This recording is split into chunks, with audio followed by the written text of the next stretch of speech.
नमस्ते जैन। ये वीडियो थोड़ा मोटिवेशन रिलेटेड होने वाला है कि कैसे आप सीबीटी 2 को क्लियर करके अपने लाइफ का जो है बेस्ट फेज है जेड आर टी आई आपको पता होगा मोस्टली कि जोनल रेलवे ट्रेनिंग इंस्टीट्यूट होता है। हर जोन पे डिपेंड करता है अलग अलग, जहाँ पे आप लोगों की ट्रेनिंग होती है एनटीपीसी क्लियर करने के बाद। तो वहाँ जो है अपनी लाइफ का बेस्ट टाइम कैसे स्पेंड करोगे, क्या आपका डेली रूटीन रहेगा, स्टाइपेंड कितना मिलेगा सैलरी के रूप में, और क्या क्या एक्स्ट्रा एक्टिविटीज़ रहेगी, सब कुछ बताऊंगा इस वीडियो में। तो शुरू करते हैं। देखो, अब हर जेड जोनल एरिया के अकॉर्डिंग वेरी करता है, सब अलग अलग होते हैं, लेकिन सबका जो सिलेबस होता है वो सेम ही होता है और एक्सपोजर भी लगभग आसपास सिमिलर ही होता है। सबसे पहले हम देखते हैं इनरोलमेंट प्रोसेस। जो आपको सबसे पहले जाना है, पहले दिन क्या क्या होगा। तो जाते ही तो आपको अपने डॉक्यूमेंट्स की जो भी फॉर्मेलिटी होती है, जैसे जो आपको लेटर इशू होगा, ज्वाइनिंग लेटर, वो बॉन्ड सबमिशन, इसके बाद में आपको अपनी पूरी डिटेल्स, पर्सनल डिटेल, बायोडेटा वगैरह, कुल मिला के ये समझ लो जो भी आपके पूरे डॉक्यूमेंट्स है उन सब की फॉर्मेलिटी होगी, और साथ ही में एक ओथ सेरेमनी होती है वो भी होगी। फिर नेक्स्ट बात करते हैं कि फैसिलिटीज़ के बारे में। वहाँ पे तो देखो, फैसिलिटीज़ तो आपको स्पोर्ट्स की हो गई या किसी भी चीज़ की हो गई, एकदम A1 क्लास मिलेगी। चाहे वहाँ पे थिएटर हो गया वो भी मिलेगा, जिम भी मिलेगा, कई कई जेड में स्विमिंग पूल की फैसिलिटीज़ भी होती है वो भी मिलेगा। बाकी स्पोर्ट्स में table tennis, badminton, carrom, volleyball, football, even cricket, क्योंकि वहाँ पे देखो स्पोर्ट्स के टूर्नामेंट्स वगैरह होते रहते हैं। और सिर्फ स्पोर्ट्स के नहीं, और भी वहाँ पे जेड के जो भी मैनेजर है, जो भी ऑफिसर्स है, वो अलग अलग टूर्नामेंट ऑर्गेनाइज कराएंगे अपने हिसाब से।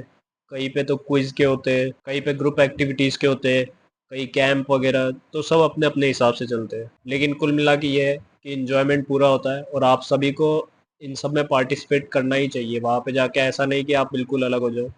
ये सब बने ही आपकी पर्सनैलिटी डेवलपमेंट के लिए, तो बिल्कुल पार्टिसिपेट करो, कुछ भी मिस मत करना। इसके अलावा बात है स्टाइपेंड की। जो सैलरी है ट्रेनिंग के टाइम पे, वो जो आपकी सैलरी है वो 35,400 प्लस 38% डी ए, जो कि मिला के लगभग 50,000 के आसपास हो जाएगी।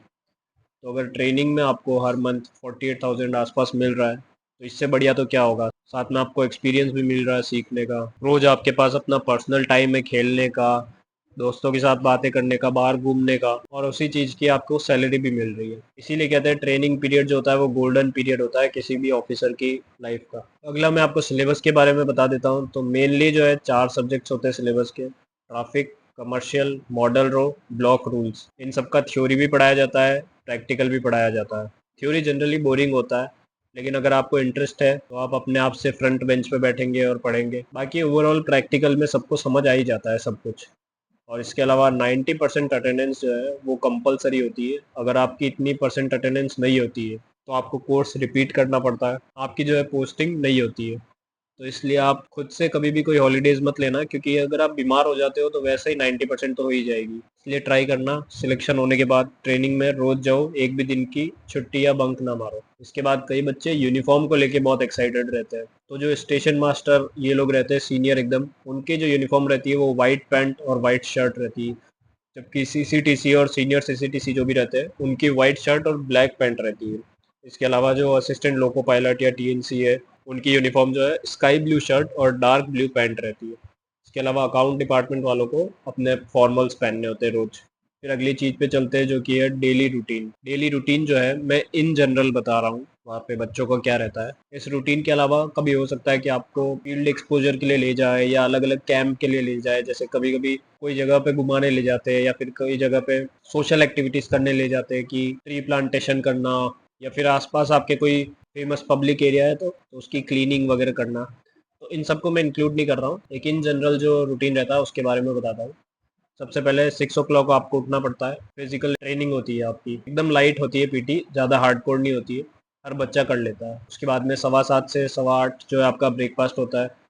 अब मैं ब्रेकफास्ट, लंच और डिनर को लेके बता दूं, बिल्कुल आपको 5 स्टार होटल जैसा खाना तो नहीं मिलेगा और ना ही घर जैसा मिलेगा, लेकिन एक डिसेंट सा खाना मिलेगा जिसको खा के आप बीमार नहीं होगे।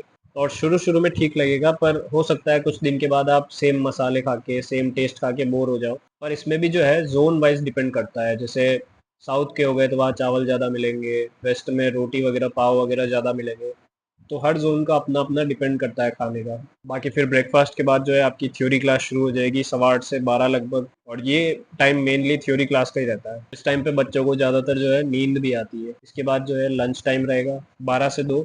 और लंच करने के बाद अगर आप फ्री हो तो भी 2 बजे तक पूरा आपका टाइम रहता है, जो आपको मर्जी करना है कर सकते हो। फिर 2 बजे से 5 बजे तक लगभग क्लास रहेगी। ये क्लासेस जो है मेनली प्रैक्टिकल या फिजिकल टाइप ही रहती है। इसके बाद जो है 5:15 से 7:30 तक ये पूरा आपका खुद का टाइम है, पर्सनल टाइम में। चाहे आप इसमें बाहर जाओ, दोस्तों के साथ घूमने जाओ, या वहाँ पे स्पोर्ट्स फैसिलिटीज़ का पूरा यूज़ लो, स्पोर्ट्स खेलो या मूवी देखो, कुछ भी करना है आपको स्पोर्ट्स पीरियड में, आप अपनी मर्जी से कर सकते हो। जनरली बच्चे जो है स्पोर्ट्स खेलना ही प्रेफर करते हैं, क्योंकि ग्रुप एक्टिविटी में सबसे अच्छा स्पोर्ट्स ही होता है। फिर आपका 7:30 से 9:30 फिक्स डिनर हो जाता है, और उसके बाद लगभग सब 9:30-10 बजे अपने आप अर्ली टू बेड चले जाते हैं, क्योंकि सबको पता है सुबह 6 बजे उठना कंपलसरी है, इसीलिए। इसके अलावा ये रूटीन जो है मंडे टू सैटरडे चलेगा। संडे पूरा आपका ऑफ रहेगा। उस दिन आपको जो मर्जी आप कर सकते हो, चाहे आपके कपड़े धोना हुआ या बाहर से कुछ सामान लाना हुआ। बाकी ये ट्रेनिंग पीरियड जो होता है, ये भी हर जोन वाइज डिपेंड करता है। कहीं पे ट्रेनिंग पीरियड अलग हो सकता है उसके जोन के अकॉर्डिंग, बट इन जनरल मैं बता रहा हूँ, जो ट्रेनिंग पीरियड होता है वो 90 डेज का होता है। जैसे एक स्टेशन मास्टर की बात करें तो वो 90 डेज का होता है इन जनरल। के बाद नेक्स्ट चीज़ पे चलते हैं कि स्टडी टूर्स, जिसके बारे में मैं बता रहा था। इनका जो मेन पर्पस होता है यही कि जो एक्चुअल फील्ड वर्क होता है उसके बारे में आप ज़्यादा जानो, कि क्या रियलिटी है, कैसे आपको काम करना है। क्योंकि थ्योरी क्लासेस आप कितनी भी ले लो, जब तक आप फील्ड वर्क नहीं करोगे तब तक आपको कुछ पता नहीं चलेगा। और इन चीज़ों में बच्चों को काफ़ी मज़ा आता है। इसमें जो है आप अपने क्लास टीचर के साथ जाते हो, और आपके लिए ट्रेन में एक अलग से कोच रिजर्व रहता है, और आप जो है कोई दूसरे स्टेशन पे जाते हो प्रैक्टिकल चीज़ सीखने के लिए, जो कि ZRTI के बाहर होता है, कोई दूसरा आसपास का कोई भी स्टेशन। और आपकी जो भी पोस्ट है जिसके लिए आप सिलेक्ट हुए हो, उसी की आपको ट्रेनिंग दी जाएगी कि कैसे वहाँ पे काम होता है, कब क्या करना होता है, सिचुएशन के अकॉर्डिंग। वो सब सिखाया जाएगा जो कि आप किताबों में पढ़ रहे हो, और वो इन रियल कैसे इम्प्लीमेंट होता है प्रैक्टिकली। बाकी ZRTI के अंदर भी आपको कुछ प्रैक्टिकल चीज़ें बताई जाएगी मॉडल्स के थ्रू, जिसकी मैं आपको एक क्लिप बता देता हूँ छोटी सी, ताकि आपको थोड़ा आइडिया मिले। जैसे कि आप देख सकते हो, ऐसे छोटे छोटे मॉडल्स जो है हर ZRTI इंस्टीट्यूट के अंदर आपको देखने को मिलेंगे, ताकि आप जो मेन प्रैक्टिकल फील्ड वर्क है वहाँ जाने से पहले एक छोटा सा आइडिया लेके चले जाओ इन मॉडल्स के थ्रू।